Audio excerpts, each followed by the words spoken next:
¿Qué tal? Muy buenos días. Voy a poner mi presentación.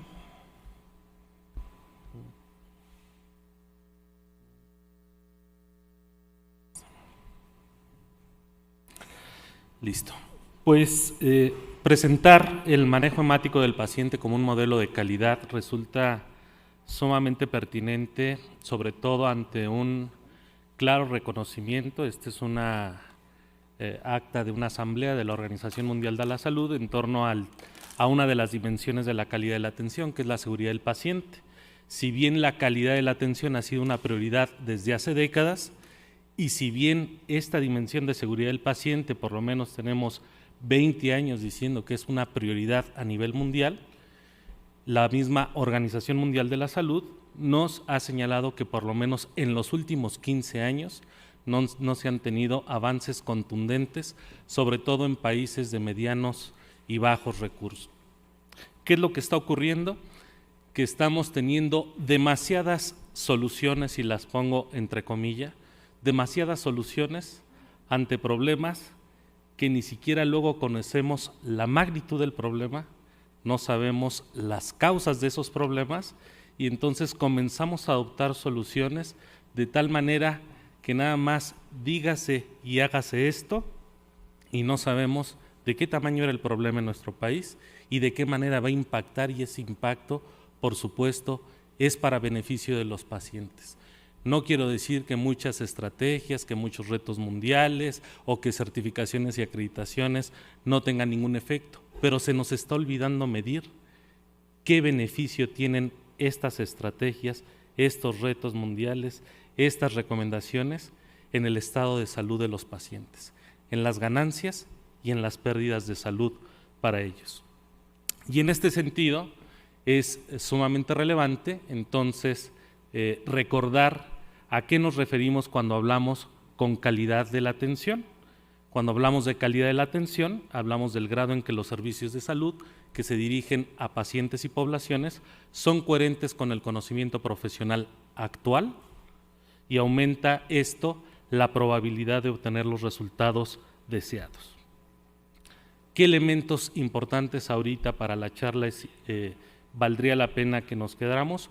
Uno, que la calidad es una cuestión de grado en que se cumple la estructura, grado en que se realizan los procesos de atención, esto de acuerdo al conocimiento profesional, de acuerdo a la evidencia científica, y en su conjunto esto nos ayuda a obtener un resultado deseado. ¿Cuáles son los resultados deseados cuando hablamos de calidad?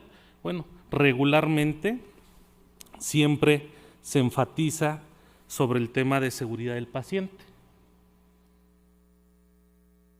Pero también hay otras 7 dimensiones, y ahorita en las charlas que nos han dado sobre Patient Blood Management, sí nos han hablado de resultados adversos que tenemos que tener en cuenta, que nos ayudan a puntualizar la problemática que estamos abordando. Pero también nos han hablado de la sustentabilidad, también nos han hablado de la eficiencia, también nos han hablado de la atención centrada en la persona, también nos han hablado de la integralidad que debe tener una intervención como Patient Blood Management. Y si nos metemos a profundidad en lo que dice este programa, se abordan las 8 dimensiones para mejorar la calidad. En resultados muy concretos, no los voy a repetir, ya se ha hablado mucho de este Policy Brief publicado por la OMS, y cuáles son los resultados de impacto para el paciente, de implementación y de ahorros económicos que se pueden tener a nivel sistema de salud.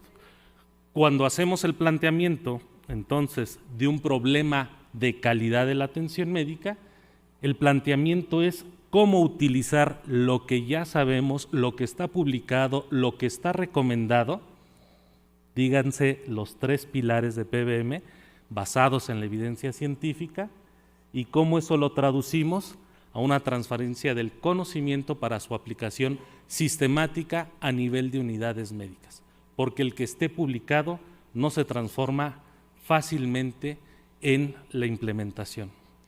Hay percepciones, hay convicciones, hay zonas de seguridad y zonas de riesgo en las que se mueven los profesionales de la salud, sobre los que hay que ir trabajando.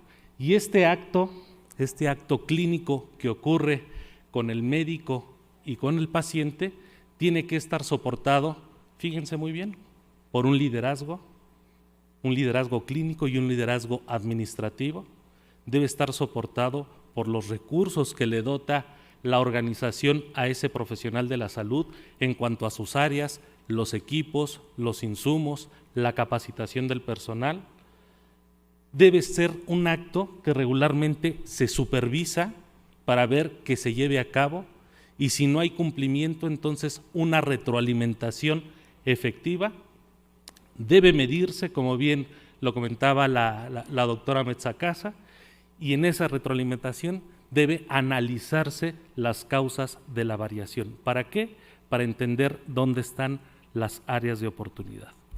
Todo ese trabajo para nuestro país se realizó con un grupo amplio hace ya un par de años, por supuesto guiados por el profesor Axel Hoffman, y en la revisión de lo que ustedes han estado escuchando sobre los 3 pilares, la experiencia de Australia y el conocimiento del modelo mexicano sobre seguridad del paciente y certificación hospitalaria, se trabajaron 2 documentos. Uno que ya ha sido multicitado, las guías de práctica clínica, basados en la revisión de la evidencia para concluir en recomendaciones de diferentes grados, y por supuesto también un documento que nos habla de todos los elementos de calidad que tienen que estar respaldando esa toma de decisiones a nivel clínico. Y esto está basado, fundamentalmente se trabajó además considerando las recomendaciones de la OMS para el diseño de estrategias de mejora de la calidad.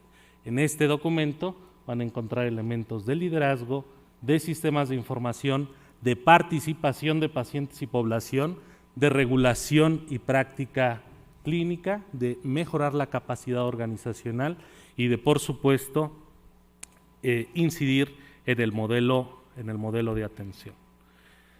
Estos 2 documentos, entonces, para la implementación en México son la base para poder hacer una identificación del estado actual, de qué manera cumplimos, qué tenemos, qué no tenemos, qué hace falta, analizar cuáles son las causas, por qué no estamos haciendo esto, por qué no tenemos tal estructura, por qué no tenemos tal insumo, por qué no contamos con el ácido tranexámico, por ejemplo.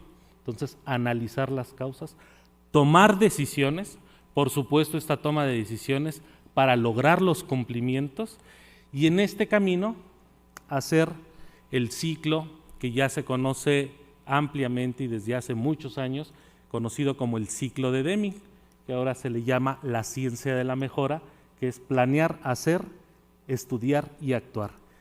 Y para anteceder a este ciclo hay que responder tres preguntas. ¿Qué queremos lograr? Y en esto Patient Blood Management nos da una respuesta muy clara. Mejorar la evolución clínica de los pacientes al identificar y corregir las causas de la anemia, la pérdida de sangre y coagulopatía. Eso es lo que queremos mejorar. ¿Cómo? Sabremos que los cambios implican una mejora necesariamente, indispensable. Estamos en el 2020, es increíble que alguien diga que mejora la calidad sin tener indicadores.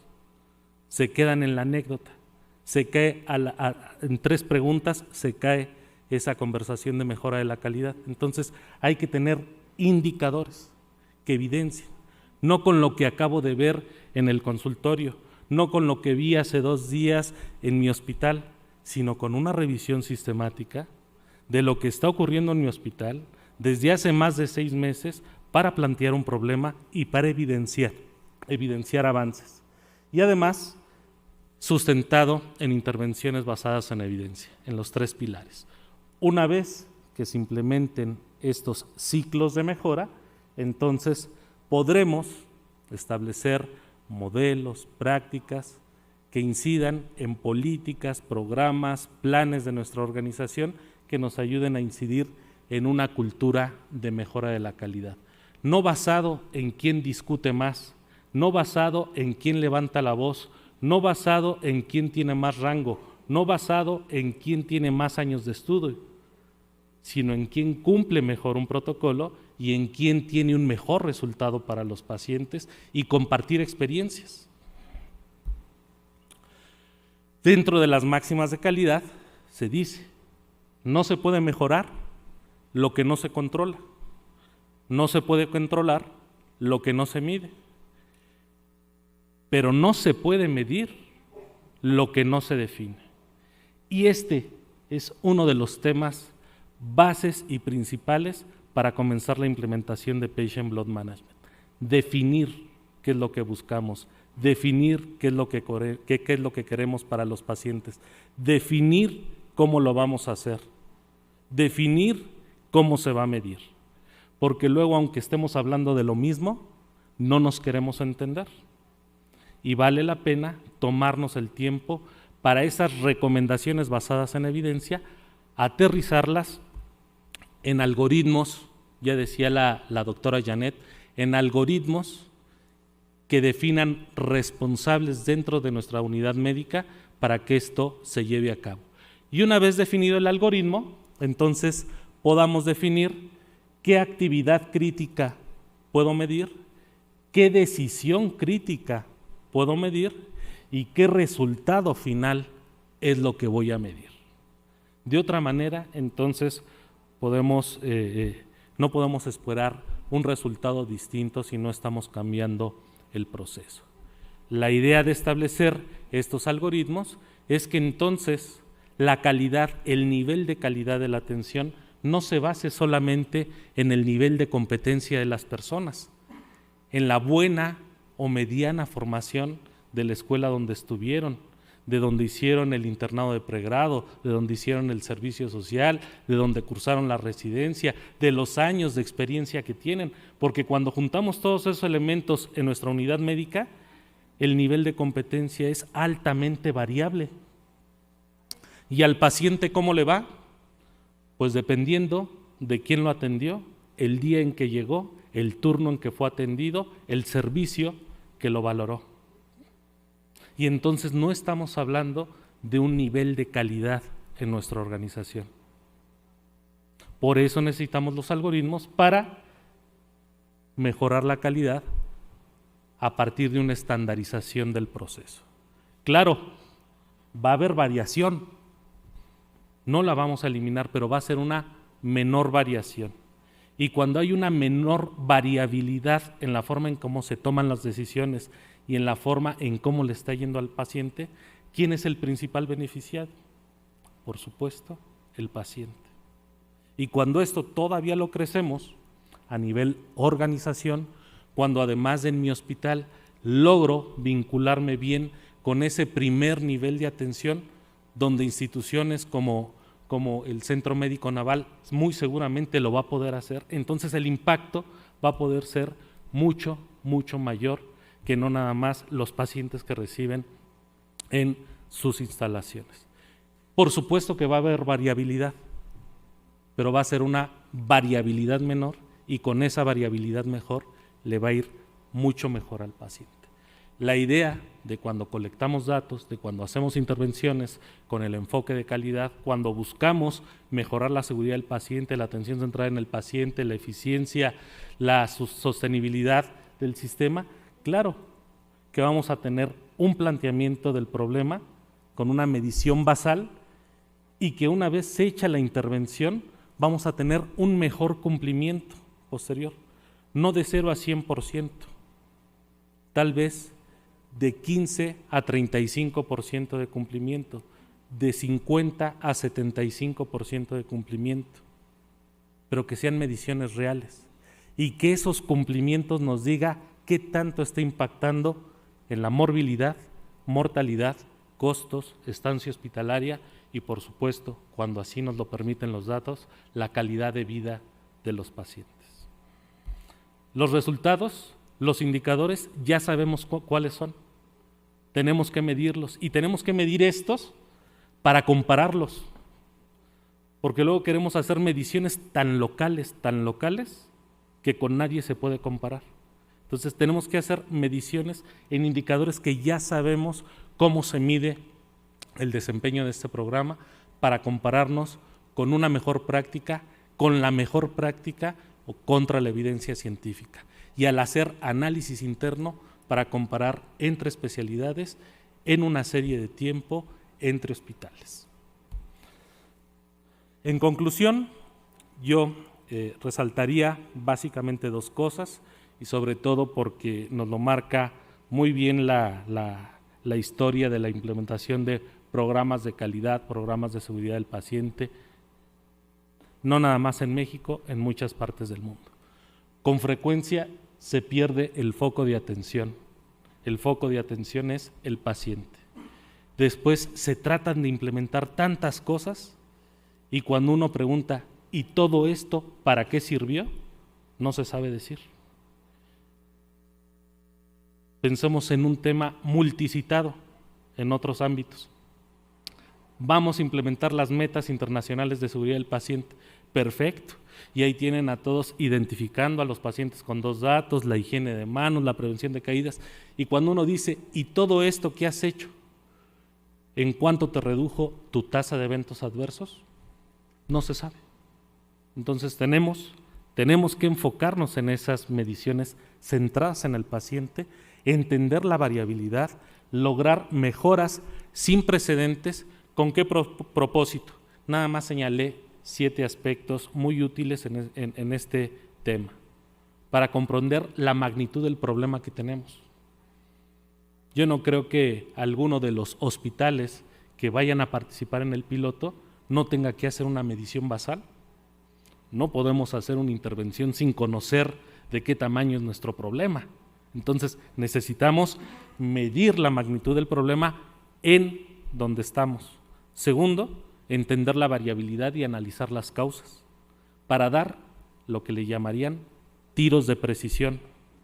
Saber con qué especialidad, en qué servicio, con qué grupo de pacientes son en donde tenemos que focalizar las intervenciones y donde tenemos que hacer la pregunta clave de cuál es la mejor intervención para este tipo de diagnósticos, para este grupo de pacientes.